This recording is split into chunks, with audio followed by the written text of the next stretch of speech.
You've come my heat. We finished up the readings, the workshop, last night, or yesterday afternoon. We had two readings yesterday afternoon over at the Playhouse, the La Jolla Playhouse. There was Diane Glancy's new play, Birdhouse, The Birdhouse. And then there was the woman that was captured by ghosts. Diane's play was good. I've seen the work that she has done with it. It's still very beautiful linguistically. I still can't visualize it very well. Of course, I'm a word guy, I'm not a picture guy. Somebody, I forget who it was, in the talkback was giving the suggestion, the way he visualized it, is this very cramped, claustrophobic space, like being inside of a birdhouse, which I think is the point. And the way that these individuals, these characters, are increasingly isolated within the story, and he would like to see more of that. Our reading was fantastic. The first act is poof.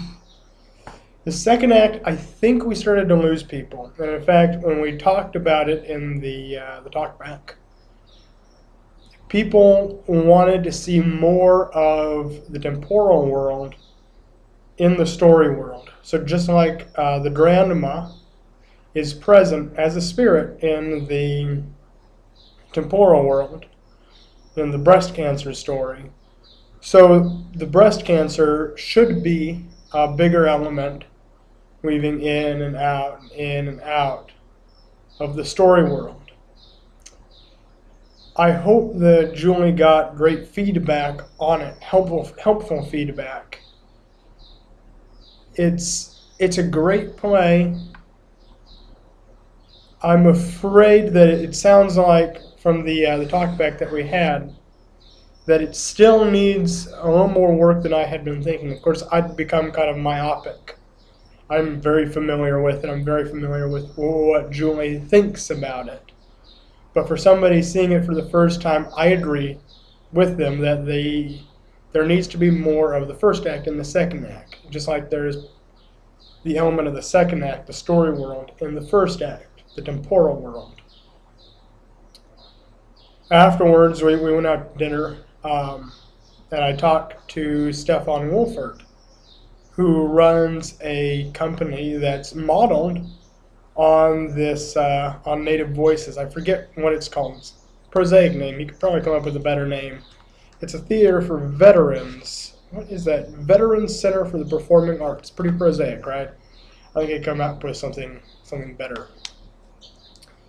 But what he does is he develops new plays by veterans. He was in the Army for 10 years. He enlisted and then he became an officer. You know, he knows what it's like, and he is a real advocate for veterans. I look forward to checking out his company because it sounds fascinating. As anybody knows who knows me, I'm related to a veteran. Interesting conversation, talking with some other people about just, generally relaxing, talking about art and theater. It's been a good week. It's been a very exciting week. I think that the reading was a real success. We had some very strong actors. We had some very strong blocking. We had a very strong script. I do think now that it needs more work than I did before the reading. But I'm still convinced that it is a story that is applicable to any theater, not just native theaters. And I think that with a little bit more work, this could be something that takes off, or should take off. I'm a real advocate for the woman who was captured by ghosts. So thank you for watching my little webcast about the retreat. And Sunik, I'll see you next time.